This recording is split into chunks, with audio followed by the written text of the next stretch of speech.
I've never done this in front of someone before.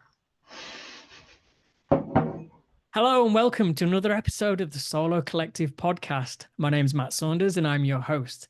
I am a coach to freelancers and creative agency owners.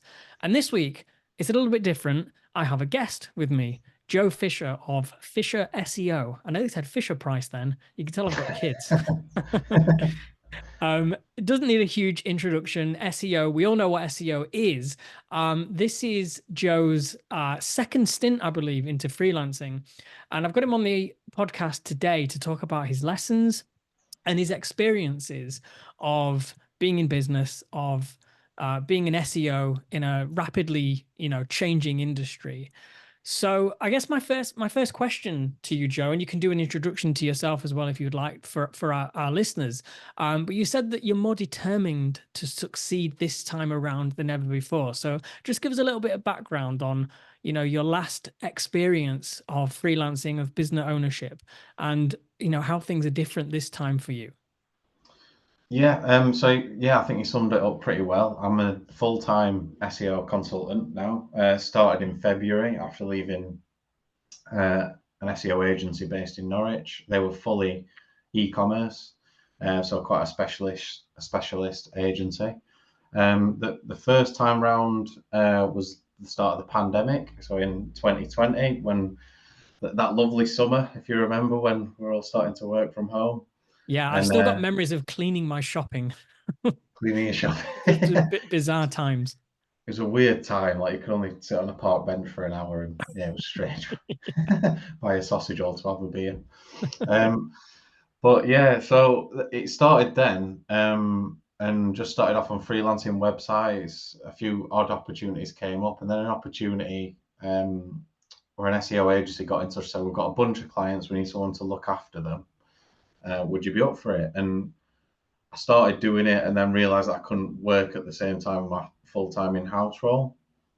So I said, something just felt good about working for myself on these freelance clients. I had Mm, sort of full creative control. They were technical, but they weren't very SEO savvy. These sort of agency account managers, probably call them, and I just felt proud of telling people as well, and people like family and friends. If I tell them that I'm working for myself now, I'm doing bits for myself, they'd be more interested in asking more questions. mm. Um, and did that for a while.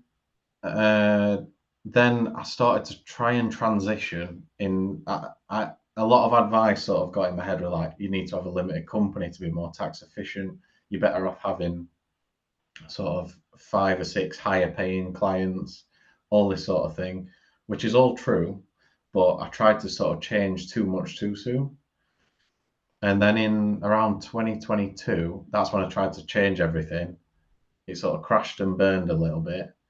And then I thought, I've got a mortgage and wife was pregnant. So I was like, right, I need to get some income. So I took the agency job. And then I left them at the end of January, went full time freelance again. And yeah, from the sort of mistakes and errors that I made the first time round, I think I've resolved them, and it just feels a lot of a better situation. Mm. Yeah, that sounds very familiar. I think a lot of people can resonate with this idea of trying and then not failing, because I'm not keen on the term failure, but unless we frame it as a learning, because you can try different things, and if it doesn't work, you may have to change things. You may have to do what you did. Like I think when I first started freelancing, I ended up going back into employment for a bit, and I've no shame with that because my mindset wasn't in the right place at the time. I didn't have the experience needed or necessary in order to make it work for me. But I was not going to stop business ownership. I was not going to stop freelancing and kind of like putting myself out there. So, like you, I've kind of come back. I've come back many times actually. Um, so what do you think? What's different? I mean, we were chatting beforehand, and you said it feels different this time. What do you think is the kind of feeling behind coming back this time around versus when back in 2020? I think it is multifaceted. I think my mindset's completely different for one. I think my Mm, skills are different. I don't feel like my skills have progressed that much apart from uh, keeping up to date with any new sort of industry changes like algorithm updates, for example.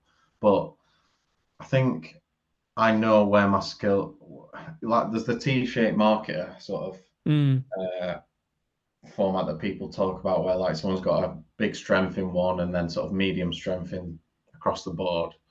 I think I've realised I've tried every different sort of element of SEO, every different sort of tactic, and I've realised where my strength lies and what I truly believe has the highest ROI for clients.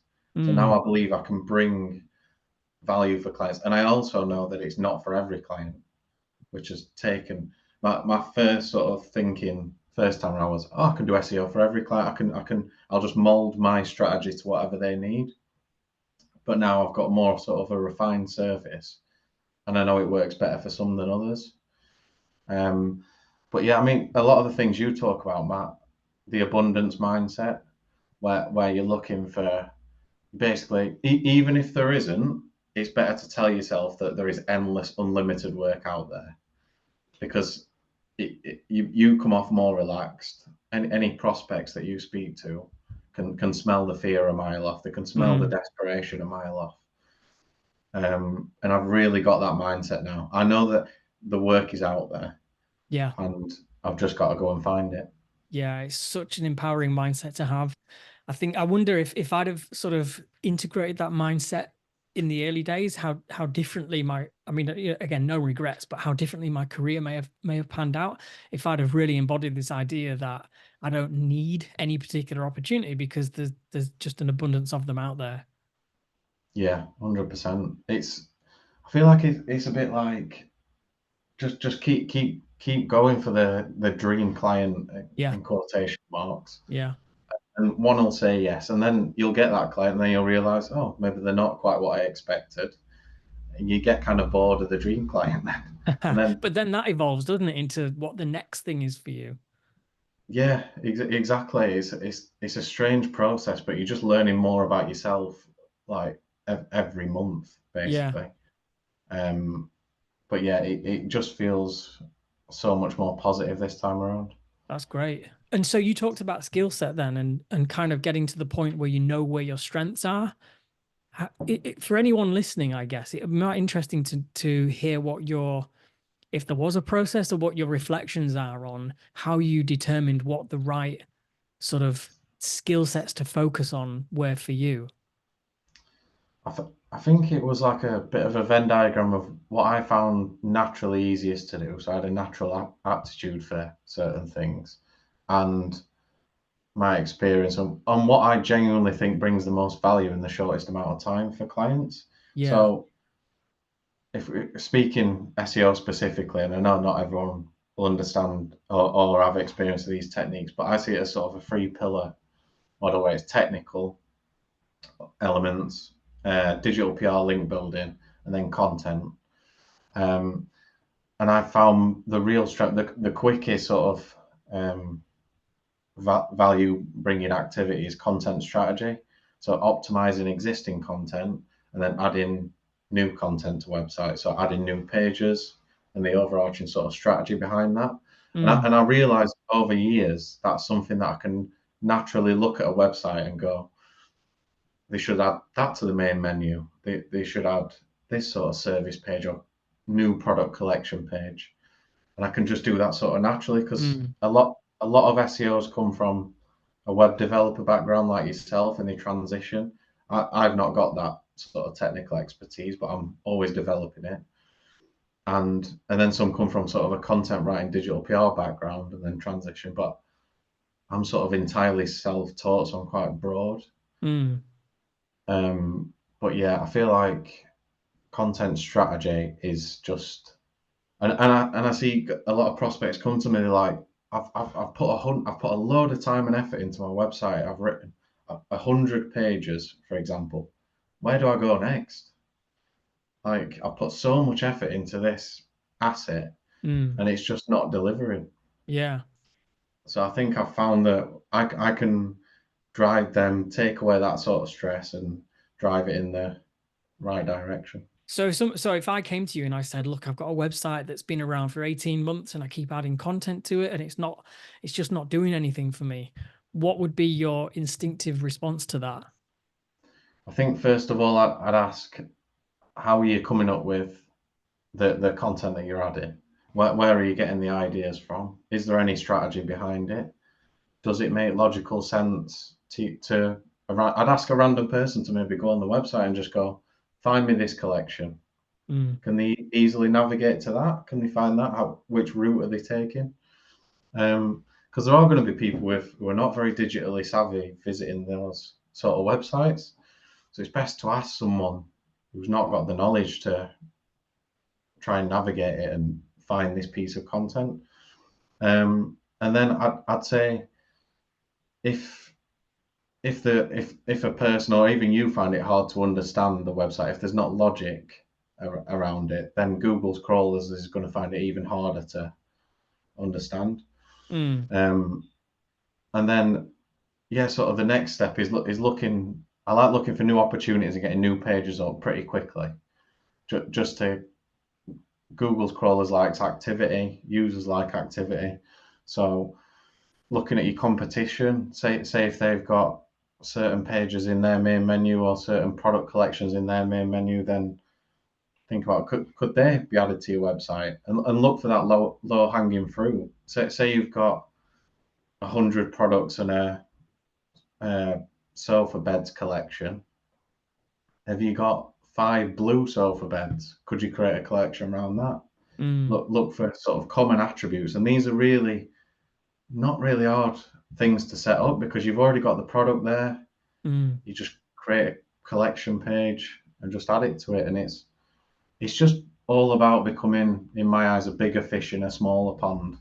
mm, Um, and that allows you've got to work a little bit smarter to compete with these bigger brands because they've got teams of content writers and teams of product experts and all this sort of thing.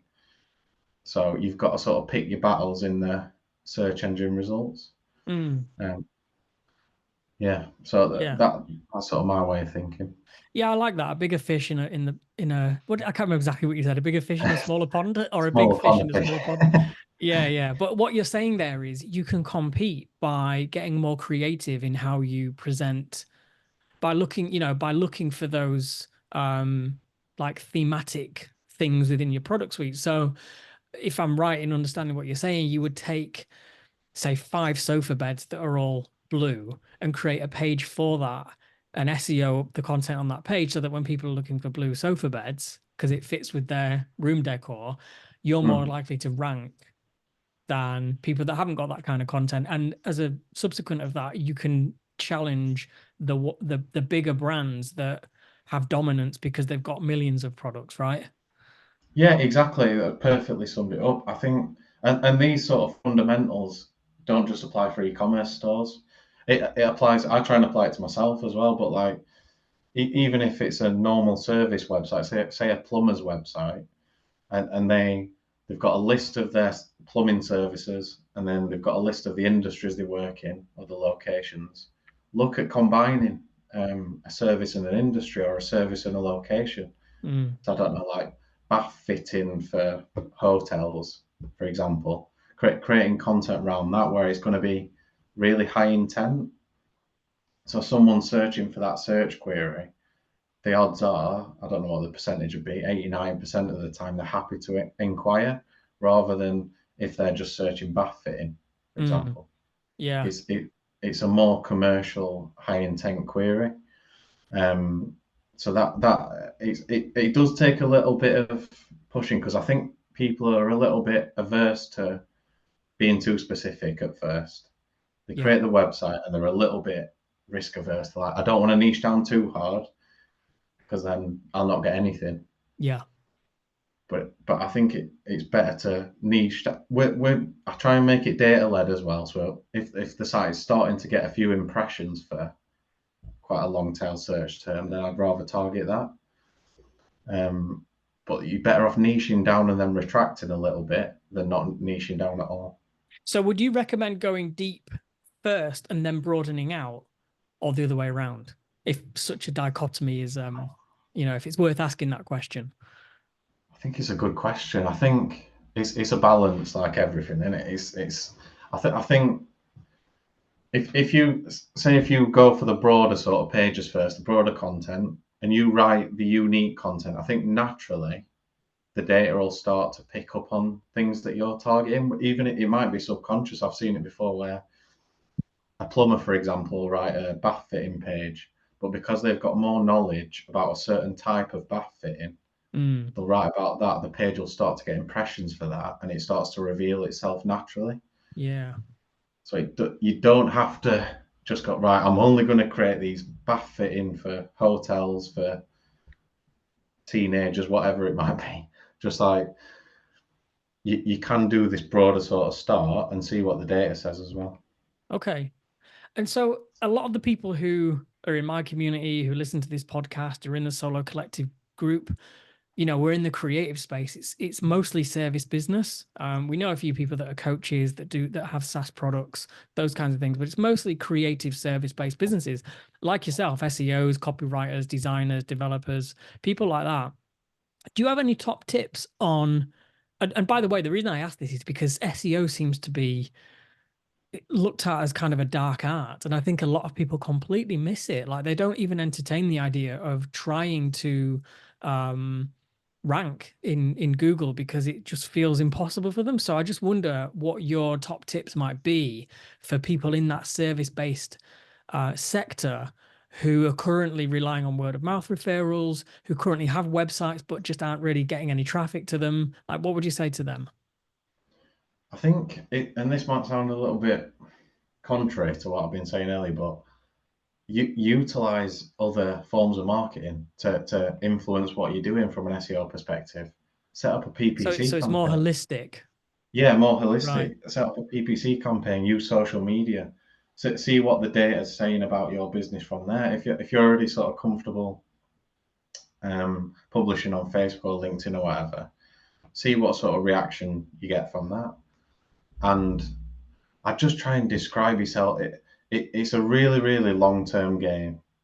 It's an infinite game. That's how I'd sort of position it. It's a bit like going to the gym. It's You need to set yourself up for success. You could no, it's not great, but you could take steroids and get massive Arnold Schwarzenegger muscles within 2 months. I don't know, but then it eventually is probably going to crash and burn. But or you could sort of get the fundamentals right and make this compounding progress over time. Mm. So I think two things I always try and stick to with any form of marketing, but in particular SEO, is comprehensiveness. So fill out your website as much as possible, create as many pages as possible. You're better off throwing everything at the wall and seeing what sticks rather than being too specific, I think. And then activity as well. Just keep updating with the sort of newest trends and all that sort of stuff. But it really is the sort of 80-20 rule as well. So that 20% of your pages will get you your inquiries. So Google wants to see that hierarchy as well. So if you do have a few pages which you're getting inquiries, try and push them, and yeah, it'll stop you going as insane, I think, as well. And how much resource could somebody be expected to, because you said to give it all that you got kind of thing, like just throw as much at the wall and see what sticks, which I get because that's like a research data collecting process. And then when pages start to reveal themselves in the search, when they get activity, that's when you can double down on them. But Mm. I'm thinking, okay, I have rudimentary knowledge of SEO and content. It takes me quite a while to produce content. And if that's the case, how much time and effort do I need to give this and for how long before I don't know, reach out to Joe Fisher and ask him to help? I'll just reach out to me straight away. That's the best thing. I think it's get the fundamentals in place. Get an it all kind of threads in. I mean, whenever I take a new client on, that they can be at multiple sort of points. They can have recently gone through a redesign and a site migration. The traffic's tanked, and they're feeling a bit sort of emotional, a bit let down about it all. They're like, all the hard work's been wasted, and I need you to sort of get it back up. Mm. Or they can just be, it's a bit static. They can be they can be getting a ton of traffic and it's all top of the marketing funnel, all informative. It's not inquiring, or they can be getting not much traffic and it's not converting very well. I think consistency is more important than just a one-off. I think Mm. try and review. Say if you've not got much time. I'm saying thinking if on my website, for example, I try and just nip in, review the data once a day, once every few days, once a week, just to check what the data is saying, then make any tweaks from that. It doesn't really matter from my experience whether you publish a ton of content in one go or whether you drip feed it out over months and months. So I'd probably spend a full day doing it and then keep checking the data sort of going forward. Don't know if that's answered the question. Well, I mean, I guess what I'm taking from this is do what you can Mm. until you begin to see results, but then just be really focused on what's delivering and then work on that. So it's a learning process. Yeah, definitely, and test different things out as well. I think one of the questions I always ask a new client is what are your USPs, what are your value propositions Mm. that you can add to pages and add to the sort of the top level SEO actions that I think most people understand how to do, like the meta titles, meta descriptions, the top header tags. Experiment with those. If you're not getting results anyway, you might as well test different things out. Mm. No one's gonna sort of care, but sort of not trying to be hypocritical, but if you are testing something out, leave it for a month. A couple of weeks, a month tends to be the good period where Google can re-index the content, crawl the content again, and then either reward you for the changes you've made or punish you for the changes you've made, and then you can kind of go from there. Mm. Yeah, I mean, I think I've said this before, but my last business, which was website development, choosing a niche like working with small charities enabled me to really get focused on my messaging, and as a positive subsequent of that, rank well in search engines. So I think that my charity web design or website design for charities, that page with all those keywords on it, it ranked on page one. I think I had a couple of pages ranking on page one of Google for various different highly relevant search terms.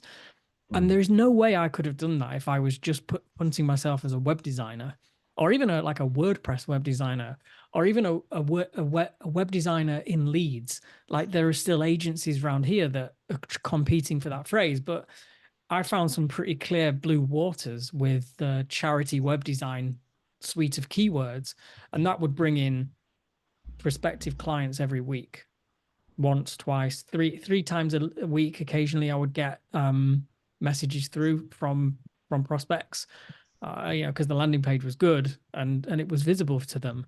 So yeah, I mean, I recommend to everyone if they can find some kind of niche for their service. It doesn't have to be the whole service, but if they can find a niche application for their service, try that. Set up a landing page, SEO it. How do you feel about link building? That's a good question as well. Yeah, just throw that one out there. It's just I'm following my own stream of consciousness here. But when we talk about SEO, we have to go into the area of offsite SEO, Yeah, don't we? definitely. Yeah, I think it's very hard, very time consuming. I've done it in multiple sort of different fashions, guest posting, brand mentions, trying to get featured in big magazines and stuff. I think you've got common sense sort of prevails. I think here it's could that link genuinely drive you inquiries, or is it just a vanity link? Are you just trying to get sort of your name out there? There are a lot of phrases in SEO which are more vanity based, and invented, shall we say, rather than common sense. Where When you like, say vanity based, what do you mean by that in this I mean, context? yeah, I mean, well, you can apply it to sort of all elements. It's like, are you getting lots of traffic for the wrong keywords? That's vanity traffic. Then Sure. that's just traffic that make you feel good, but it's not going to pay the bills. Um, and then like domain authority is a phrase that gets thrown Mm, around quite a bit in SEO, and it was invented by Moz. And it's not completely. I'm sure it does correlate to some degree to how authoritative a site is, but you shouldn't be putting all your eggs in that basket. I've got a mm, link off a 90 domain authority site. Oh, that's amazing. But a link on a 20 domain authority site that's actually going to drive inquiries is much more beneficial. And it's building relationships, I think, as well. It's again just talking about content, and you could use AI to write 1,000 blogs tomorrow if you wanted to. Traffic could peak for a few months, and then possibly long term, as Google's pruning out the spammy content in the algorithm, you get hit. Same with links. You could buy 1,000 links tomorrow, get your domain authority up, and Google realizes they're all toxic, and it gets sort of hit. So I mm, think use your common sense and your instinct. Try and get natural links that are genuinely going to drive the traffic you want. Um, and I do respect to every digital PR and link building person, because it's basically sales. It's a grind. It's emailing people who you've never spoken to before and ringing people you've never spoken to before to try and get them to feature you, and they must get thousands as well.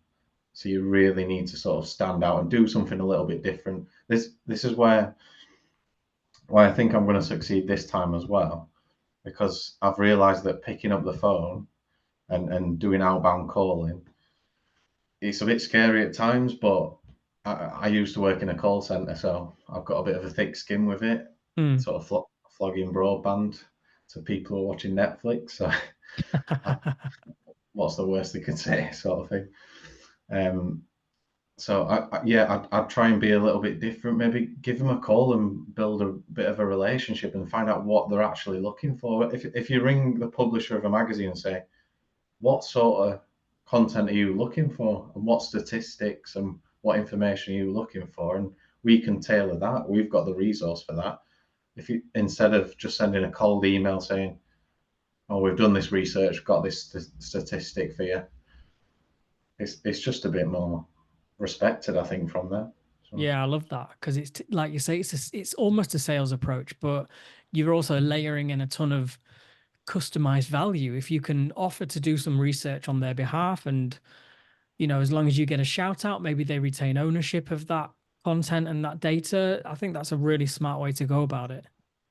yeah, it's got to be mutually beneficial Yeah, and win-win. It's like everything is. yeah, You want them, if they're the head of the team, to go, oh, we've got this great piece of content to add, or if they're junior in the team, they can go to their boss and go, look at this. You don't want them to be going, yeah, we've got another bit of content. yeah. Um, Another blogger outreach email has come through. yeah, shock horror. Yeah. I mean, I've done all this for my own stuff in the past when I've been building out my own projects and my own services, doing outreach to people. And yeah, it's the Wild West out there. Quite often you'll get hit back with like they'll give you a price to publish on their site and things like that. And sometimes you're like, it is a highly relevant site, and rather than jump through a load of hoops, I'm just gonna pay it, $100 or whatever it is. Like I've done that as well, but I've also gone so far as to like what you've done. Like so when I was building the charity website, I went down to London. I did an interview with the people that run Charity Job. They were putting together like a podcast and a YouTube channel on how people can set up social enterprises and get involved in like purposeful business. Um, and of course, they then featured me on their website. They featured me on their socials. That all feeds back. That sends the signals to the search engines that my name and my company name is relevant in that sector. I'm sure some of that content was syndicated elsewhere as well for in relevant Mm. publications. So you can see how it all builds up. And when you do that, you're probably in the top 1% of people in your niche doing that kind of stuff, right? Yeah, 100%. It's the hard the big rewards do come from the hard work, just Yeah, working a little bit differently. It's that there are cheat. I've done it. That's the problem. I'm sure you might have done it as well, where you're like, oh, you can buy links from there. That looks good. yeah. Someone might even refer it, and you buy the links, and you see them appear on the SEO software, and you're like, it's pretty good. Then they have no long-term benefit, and it's unfortunately it, it's a fact of life, in it. As I'm getting older, sort of thing. You don't get anything just through pure luck, really. Yeah. What is it? The phrase you can have it easy now and hard later, or hard now and easy later. I Yeah, like yeah, that because it applies to so much stuff. And I've done the same. Like you buy links and you're like, this feels really easy. Yeah, I'm spending a bit of money, but and then you find the links appeared on. I think I did this, and I think the link appeared on some like local uh Birmingham news website or something on some article about some vaguely related article about business, and they'd wedged my keyword in there, and I was like, I don't know how I feel about this. I mean, it's mm, helping me rank for now, but if someone did a little bit of research. research into my backlink profile, they would know that I was buying links. And if a human can figure that out, then Google can figure that out pretty easily, right? So Mm. yeah, it wasn't something that I looked at as a long-term strategy, but it was an interesting experiment. Yeah, yeah, definitely. And you're based in Leeds as well, like so it's Exactly. It's not alright. even the right city. But yeah, it sort of comes back to something you've said before in the solo collective, where everyone's trying to automate everything all the time, which is natural. Everyone wants to be the most efficient they can be in the workload. But if you find the things that you can do which can't be automated and can't be repeated, then that's when you can bring real value to people Yeah. and businesses. And yeah, and another thing, just a mindset shift from me is I see people as people now on LinkedIn. I'm trying to really work on these are other human beings. Like Yeah. they're not just these entities that you're trying to get hold of, and it just feels so much better. And I think it's old school, but the way people write on LinkedIn, sometimes I'll speak to them on having Zoom meeting, completely different. Mm. People don't always match the online persona, I don't think. Yeah. Yeah. Well, that's what I mean. I think in I mean, we're going to a slightly different topic now, but in this increasing age of AI and automation and everything's on hyperdrive, like I think there's going to be a reprisal in real life events and doing stuff in a more natural setting. I mean, I love it. I do a lot of stuff on Zoom, and that's great, and that's better than being on LinkedIn.